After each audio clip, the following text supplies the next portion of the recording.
అక్కడ వచ్చినట్టుగా మటుకు కనిపిస్తుంది. అంటే ఇక్కడ వీళ్ళు చేసే ఈ పనులు చంద్రబాబు నాయుడు గారు ఈయనకి ఇచ్చిన హామీకి మళ్ళీ ఇప్పుడు లింకప్ చేస్తున్నారంటే ఒక్కసారి ఆ బయటలో విందాం సార్ ప్లీజ్. ఆయన ఏమన్నారు, పవన్ కళ్యాణ్ గారు ఏమన్నారు, ఒకసారి ఆ బయట ప్లే చేయండి ప్లీజ్.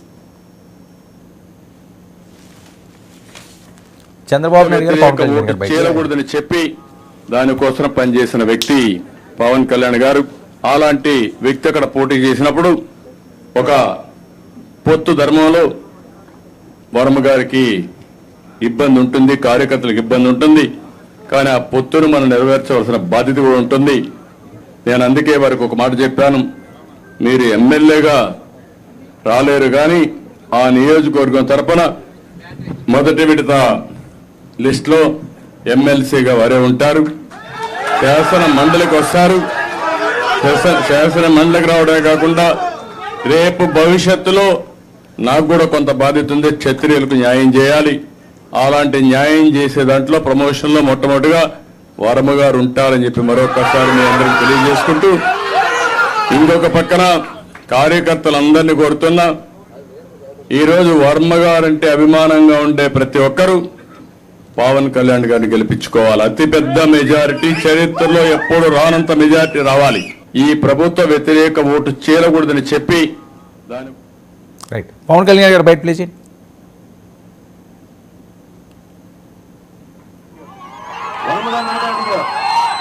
నేను పుట్టాపురంలో పోటీ చేస్తుంటే ఒకటే అడిగాను, వర్మ గారిని ఒకటే అడిగాను నా ఆఫీస్కి వస్తే, వర్మ గారు నేను ముందు మీ ఇంటికి వచ్చి నేను మీ సహకారం తీసుకొని మీ సపోర్ట్ తీసుకోకుండా నేను బయటికి వెళ్ళను. ఆ చంద్రబాబు గారితో సత్సంబంధాలు ఉన్నప్పటికీ కూడా స్థానికంగా బలవంతుడు ఈయన, ఆయన నేను గుర్తించాను. ఒకటే చెప్పా, ఆయన ఎమ్మెల్సీగా అవ్వాలి, ఇక్కడ త్యాగం చేస్తే ఆయన చట్టసభల్లోకి కూడా వెళ్ళాలి. నేను పుట్టాపురంలో పోటీ చేస్తుంటే ఒకటే అడిగాను, వర్మ గారిని ఒకటే అడిగాను నా ఆఫీస్కి వస్తే, వర్మ గారు నేను ముందు మీ ఇంటికి వచ్చి నేను మీ సహకారం తీసుకొని రైట్. ఇది ఆయనకి ఇస్తానన్న హామీలు ఎంతవరకు నెరవేరుతాయి అన్నది ఒక టెన్షన్ వీళ్ళు ఈ జరుగుతున్న పరిణామాల నేపథ్యం దీనికి లింకప్ చేస్తున్నారు. అంటే ఈ లేఖలో కూడా అండి ఈ ఎన్నికల్లో వర్మగారు అందించిన సహకారం మరవలేనిది, భవిష్యత్తులో ఖచ్చితంగా ఆయన చట్టసభల్లో అడుగుపెట్టి ప్రజల తరఫున బలంగా పనిచేస్తారని నమ్ముతున్నాను అన్నాడు. ఈ వాక్యం చాలా ఆసక్తికరంగా ఉంది. చట్టసభల్లో అడుగుపెట్టడం కాదు, ఆయన పంపిస్తాము, అది కూడా దీనికి ప్రజల తరఫున పనిచేస్తారని నమ్మటము, ఇవన్నీ అంటే వాస్తవంగా ఇప్పుడు చంద్రబాబు చెప్పిన దాంట్లో కూడా ఒక ఉంది. మీరు చూస్తే క్షత్రియుల కోసం చేసే కోటాలో అని చెప్పారు. ఇక్కడ తన సీటు తను ఉన్నదాన్ని తను కాకుండా వేరే ఆయనకి ఇస్తున్నాడు. సో ఇక్కడ వర్మకు రీప్లేస్ ఇది ఇచ్చేది వేరే చోటికి పంపించడం అనేది ఆయనకు వ్యక్తిగతంగా ఆయనకు అందాల్సినటువంటిది. క్షత్రియుల కోటాలో మీరు ఇంకోరికి ఇస్తారా లేదా అది మీ పార్టీకి సంబంధించిన విషయం కాబట్టి అది కూడా ఒక అంశం ఉంది. ఏదైనా రిజల్ట్స్ వచ్చి అవకాశాలు అవన్నీ కూడా రావాలి కదా. ఈ లోపలే ఒకటైతే నిజమండి, ఖచ్చితంగా జనసేన నాయకులు కొంతమంది, బహుశా అందులో నాగబాబు కూడా ఉండొచ్చు, తమ పాత్రను తమ శక్తిని కొంచెం ఎక్కువగా ఊహించటం ఒకటి, చాలా తొందరగా పెద్ద పెద్ద మాటలు మాట్లాడటం, తర్వాత వెనక్కు తీసుకోవటం. నాగబాబు విషయంలో ఇట్లా ఎన్నిసార్లు జరిగిందో అసలు చెప్పలేం.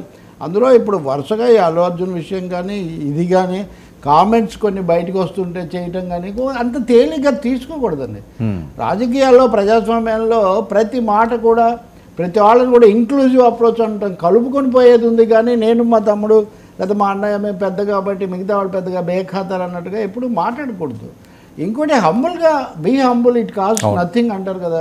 చిరంజీవి దగ్గర నేర్చుకోవాల్సిందే అది కదా. అది లేకపోయింది ఇక్కడ, లేకపోయింది కాబట్టి ఒకవేళ అల్లు అర్జున్ వెళ్ళాడులో ఆయనకు అనిపించిందేమో అని మీరు అనొచ్చు. వెంటనే పగోడు దాకా వెళ్ళడం ఎందుకండి, దాన్ని నేను ఆ రోజు మీతో పాయింట్అవుట్ చేశాను. నేను కానీ ఇంకా అనేక మంది చేశాక కూడా సమర్థించుకోవడానికి ప్రయత్నించారు. పైగా అభిమానులు ఇటు నుంచి అభిమానులు అటు నుంచి అభిమానులు దాడులు. ఏం దాడులు అండి, రేణు దేశాయి మీద దాడులు. ఆమె ఏంటంటే ఆయన పేరు లేకుండా ఇంకా నన్ను గురించి మీరు మాట్లాడరా అని ఒక ఆవేదన చెందేటటువంటి పరిస్థితి. ఇంకెవరో కూడా ఒకరిని చూశాను, ఆయనతో పాటు గట్టిగా ఉన్న వాళ్ళు కాస్త బయటకు వెళ్తే వెంటనే వాళ్ళ మీద దాడి. అభిమానాలు అందరికీ ఉంటాయండి, ఆత్మాభిమానం కూడా ఉంటుందని గుర్తుపెట్టుకోవాలండి. పవన్ కళ్యాణ్ గారు కానీ నాగబాబు గారు ముఖ్యంగా, పవన్ కళ్యాణ్ గారు జాగ్రత్తగా నాగబాబు గారు ముఖ్యంగా గుర్తుపెట్టుకోవాల్సింది, అభిమానులు ఎంత ఉంటారో ప్రతి అభిమానికి ఒక ఆత్మాభిమానం కూడా ఒకటి ఉంటుంది. వర్మకు కూడా ఉంటుంది. ఆ సీట్ వదిలాను, నేను ఇది చేశాను, ఇక్కడ ఇదంతా నడవడానికి కారణం నా పాత్ర, చంద్రబాబు గారు నిజమే మీరు అన్నట్టుగా సందేహం ఉంటుంది. ప్రచార నాయకులు ఎన్నికలప్పుడు చెప్తారు ఇది ప్రజలు వాగ్దానాలను సంగతి అట్లు ఎన్ని మారిపోయాయి. నేను తెలుగుదేశం చంద్రబాబు విషయాలే చాలా చెప్పగలుగుతా, వైసీపీ సంగతి అట్లా ఉంచి. ఇది ఎందుకంటే ఇది పాత పార్టీ కదా, ఇది 10 ఏళ్ళు, అది 40 ఏళ్ళు. కాబట్టి ఎన్నో జరిగాయి, వర్మకు కూడా అవన్నీ తెలిసి ఉంటాయి. అలా ఇప్పుడే ఇట్లయితే ఇంక తర్వాత ఏంటని ఈ వాతావరణం వీళ్ళు తెచ్చుకున్నదే. నా ఉద్దేశంలో వాస్తవికంగా చెప్పాలంటే నాగబాబే దీన్ని రిపేర్ చేయాలి. ఆయన డ్యామేజ్ లిమిటేషన్ అంటారు చూడండి, దీన్ని ఒకవైపు లోపలే మీరు ఇలాంటి పరిస్థితులు పెట్టుకొని అవతల అక్కడ వాళ్ళు వచ్చారు, ఇది వచ్చారు, అక్కడ వెళ్ళాలంటే మీకు అసలు ప్రత్యర్థుల మీద ఆలోచించడానికి సమయం ఎక్కడుంది అసలు. So it's bad. వర్మకే కాదు, అలా కాస్త పక్కన ఉండడానికి తప్పుకున్న వాళ్ళందరినీ గౌరవించడం అనేది తప్పనిసరి. అంటే ఇంకా ఎలక్షన్లు అయిపోయినాయి కదా, ఇంకా అవసరం ఉండదు అని ఆలోచించే వైఖరి ఉంటుందంటారా? మరింత పెరుగుతుందండి. ఇప్పుడు ఫలితం ఇంకా రాలేదనే విషయం గుర్తుపెట్టుకోవాలి. ఫలితము ఇటుంటే ఒకటి, అటుంటే ఒకటి, మొత్తం మీద ఒకటి. ఇవన్నీ కూడా చాలా కారణాలు ఉన్నాయి. ఇక్కడ పవన్ కళ్యాణ్ పిఠాపురంలో గెలిచారు అనుకుందాం, గెలవచ్చు. ఎవరో ఒకరు సందేహం అంటారు కానీ చాలామంది గెలుస్తారు అంటున్నారు. గెలవగానే అయిపోతుందండి, చరిత్ర మొదలవుతుందండి. అవును, అక్కడి నుంచి స్థానికంగా ఉన్న నాయకుల సహకారము, అందరినీ కలుపుకొని పోవటము, ఇవన్నీ చాలా అవసరం. నేర్చుకోవాల్సినవి కూడా చాలా ఉంటాయి. బికాజ్ ఆయన మొదటిసారి కదా ప్రత్యక్ష రాజకీయాల్లో చట్టసభలకు వెళ్ళడానికి ప్రయత్నం చేస్తున్నారు. ఊహల తర్వాత పెడదాం, వైసీపీ వాళ్ళు వెళ్ళరు అంటారు, వీళ్ళు అంటారు. కాబట్టి నాగబాబు ఈ కల్పించి ఉండాల్సింది కాదు. నేను ఇంకోటి కూడా చెప్పేది, పవన్ కళ్యాణ్ ఇంత మౌనంగా ఉండకూడదు. తెర వెనకైనా ఇంకోటైనా దాన్ని సరిదిద్దే ప్రయత్నాలు నాయకుడు ఎప్పుడు కూడా చేయాలి. వీటన్నిటికి కలిసి వచ్చేట్టుగా ఆయన ఒక స్టేట్మెంట్, ఒక చిన్న ట్వీట్ చేయొచ్చు కదండి. మీలాంటి అంటే ఒకవేళ తనకు సమయం లేకపోతే తన దగ్గర ఉన్న సహాయకుడు అడిగితే ఒక కాంప్రహెన్సివ్ నాకు సహకరించిన వాళ్ళు వర్మ గారికి ఇతర మిత్రులకని పెట్టొచ్చు కదండి. ఎందుకు పెట్టకూడదు అంటే కావాలని ఉపేక్షిస్తున్నారు. ఇప్పుడు ఈ చర్చ వచ్చి 2-3 రోజులు అయింది కదా. మరి అంతకుముందు అంత మాట్లాడిన వాళ్ళము ఇప్పుడు అయిన తర్వాత ఇది నడుస్తుంటే ఇదేమీ లేనట్టు అభిమానులు ఏదో అంటే వీటన్నిటికీ మేమేదో అతీతులం అనుకుంటే ఎవ్వరూ అతీతులు ఉండరండి ప్రజాస్వామ్యంలో.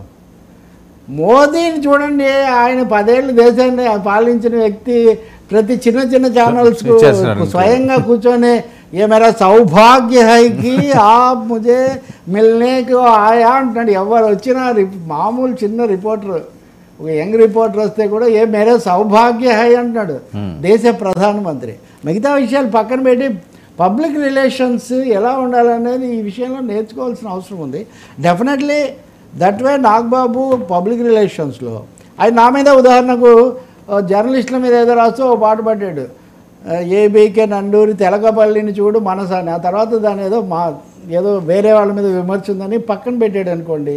ఒక వ్యక్తి బాగుంటేనేమో దాన్ని మనం అంత చెప్పేయడము, ఆయన చెప్పేది కొంచెం మనకు అనుకూలంగా లేదు అనుకుంటే వెంటనే ఇదిగో ఇలాంటివన్నీ. అది ఆఖరుకు మేనల్లుడి కార్యక్రమమే, ఇంటి మేనల్లుడు లాంటి వేలు విడిచిన ఇట్లయితే ఎట్లా అండి? This is bad. ఇందులో వర్మది ఇంకా పరాకాష్ట. దీనికి వర్మతో రిలేషన్ అంతే కొనసాగి ఉండాల్సింది, స్మూత్ రిలేషన్ జరిగి ఉండాల్సింది. దాంట్లో సందేహాలు ప్రత్యర్థుల ప్రచారం అంటారా, మేము చేస్తామండి. ప్రత్యర్థులు అనేవాళ్ళు ఉన్నదే అందుకు కదా, కుట్రలు చేశారు అవన్నీ వాళ్ళు చేస్తూ ఉంటారు. మీరు ఎందుకు అలర్ట్గా లేరు? కాబట్టి శత్రువులు అనేవాళ్ళు ఎప్పుడు అదే చెప్తారు కదా, మా పనే అది కదా, మిమ్మల్ని దెబ్బతీయకుంటే మీరు బలోపేతం కావడానికి మేము ప్రయత్నం చేస్తామా అంటాడు ఒక శత్రువు. మరిది ఏదో సామెత ఉంది కదా మనకు, మన బంధుత్వాలను ఎందుకు లేకని అనడం. కొంతమంది ఏమో ఇటు బతక కోరుతారు, కొంతమంది ఏమో ఇటు కోరుతారు. సో ఇట్స్ బ్యాడ్ ఎండింగ్ లాగా ఉంది ఇది. కథ మిగిలే ఉంది, కథ మిగిలి ఉండగానే రసాభాస్ చేశాడు నాగబాబు గారు. ఓకే సార్, ఇప్పుడు ఎలక్షన్లు అయిన వెంటనే ఎమ్మెల్సీ వయస్సుని ఇచ్చే అల్లు అర్జున్ వయసు ఎంతో తనది ఎంత అండి. అలాగే వాళ్ళ నేపథ్యం ఏంటి, తమ నేపథ్యం ఏంటి, ఇట్లా చూస్తే అకామిడేటివ్గా దాన్ని ఏదో సర్దుబాటు చేసుకొని అది కాదులే వర్మ తర్వాత మాట్లాడదామని చెప్పాలా? నువ్వు అడిగావు కాబట్టి నేను ఇంకా నువ్వు అడిగిన దానికంటే ఇంకో రెట్టింపు మాట్లాడి ఊగిపోవాలా? అదే కదా మనం సంయమనం అన్నా కానీ సమతుల్యత అన్న. చెప్పండి సార్, ఇప్పుడు ఎమ్మెల్సీ అవకాశం ఉందా? ఏది పోలింగ్ అయినట్టు అసలు ఇక్కడేముంది, ఇప్పుడే ముందు హౌస్ రావాలి కదా. అవును, బలాబలాలు ఇవన్నీ తేలాలి. అంటే స్థానిక సంస్థల ఎమ్మెల్సీలు ఇవన్నీ రకరకాలు ఉంటాయి, అవి దశల వారీగా వస్తుంటాయి. అవును. ఇప్పుడు ఇమీడియట్గా ఉందో ఐ హెవ్ నో అంత ఓకే. చూడాలి. సార్ ఏంటి ఈ కౌంటింగ్ సమయంలో పిఠాపురం అందులో కాకినాడ గ్యారంటీ ఏంటంటే అసెంబ్లీ నుంచి పంపించేది ఒకటే, అవును స్థానిక సంస్థల్లో వీళ్ళకేం బలం లేదు. బలం లేదు. అవును అదే అంటున్నాను, అదే వీళ్ళకేం బలం లేదు. కాబట్టి ఎమ్మెల్యేలు తగినంత మంది గెలిచి వీళ్ళ నుంచి వెళ్ళే ఎమ్మెల్సీగా ఈయన సెలెక్ట్ చేస్తేనే, అంటే పోటీ విపరీతంగా ఉంటుంది అక్కడ. అవును అనుమానాలు చాలా ఎక్కువ ఉన్నాయి, ఎందుకంటే చాలా మందికి హామీలు ఇచ్చారు. అందుకనే మరి ఒక్క వరమకే అందులో కాదు. ముఖ్యంగా బలహీన వర్గాల వాళ్ళు, మహిళలు ఇప్పుడు ఛాన్స్ ఇచ్చి ఉండరు వాళ్ళకు. అవును. మీరు ఎన్నికల్లో పోటీ చేయలేరు, మీరు తూగలేరు, రేపు మన ఇండైరెక్ట్ ఎలక్షన్స్ సో ఏదన్నా జరగచ్చు. సో వర్మకు అలాంటి శిబిరానికి ఆందోళన కూడా ఉంటుంది కదా. అదే అదే అదే వాళ్ళ ఆవేదన కూడా అదే ఉంటుంది. మీరు దాన్ని ఇంకా ఆజ్యం పోసారు, అనుమానాలకు అసంతృప్తికి ఆజ్యం పోసి ఆత్మాభిమానాన్ని ఇబ్బంది పెట్టడం, దెబ్బ డెఫినెట్ అండి. ఎంత చిన్నవాళ్ళైనా అందులో వర్మ లాంటి వాళ్ళకి ఇంకా ఎక్కువ ఉంటుంది. ఆయన ఏంటంటే మామూలుగా ఎవరిని అసలు అదో రకమైన అంత జాగ్రత్తగా తిరిగి త్రూ అవుట్ వెంటున్న సందర్భాలు చాలా ఫ్యామిలీ తక్కువ సార్, అండి. విత్ ఫ్యామిలీ చాలా తక్కువ అండి. అట్లా ఒకసారి ఫార్మల్గా ఇచ్చుకున్నాక వీళ్ళంతకు వీళ్ళు వాళ్ళు చూసుకుంటారని అంటారు, కానీ ఆ మొత్తం భుజాల మీద వేసుకొని చూడరు జనరల్గా. సరే ఏంటి పిఠాపురం కాకినాడలో హై అలర్ట్ అట, ఇంటెలిజెన్స్ నివేదిక ఇచ్చిందట. అదే మనం కోరుకుందాం అండి, ప్రశాంతంగా ఉండాలి, జనం కూడా అలర్ట్గా ఉండాలి. సిట్ ఇంత జరిగిన తర్వాత రిస్క్ తీసుకుంటారు ఎవరని నేను అనుకోను. జనరల్గా వాళ్ళు ప్రశాంతంగా ఉండే అలవాటే కాబట్టి లెట్ వి సీ. అది ఒక మంత్రంగా వాడకూడదండి. ఓకే. నిజంగా అలాంటి సూచనలు ఉంటే వెళ్ళి అధికారులకు ఇచ్చి, అవసరమైతే ఇంకా మనకు హోంమంత్రి కూడా తెలుసు కాబట్టి హోంమంత్రికి కూడా ఇచ్చి ఆ చర్యలు జాగ్రత్తలు తీసుకోవడం ముఖ్యం. కానీ అదేదో అదే పనిగా దాని మీద పెట్టి ముందే ఒక భయాందోళనలు తెచ్చుకోవడం కంటే అరికట్టడం, అడ్డుకోవడం, ముందు జాగ్రత్తలు అవి ముఖ్యం. చెయ్యొచ్చు, ఆ మాత్రం బలగాలు ఉన్నాయి. పైగా అదనంగా కేంద్ర బలగాలు కూడా పిలిపించారు కదా, ఇప్పుడు పంపిస్తారు కావాలంటే ఒక 2 కంపెనీలు. సరే ఏంటి తెలుగుదేశం పార్టీ ఏదో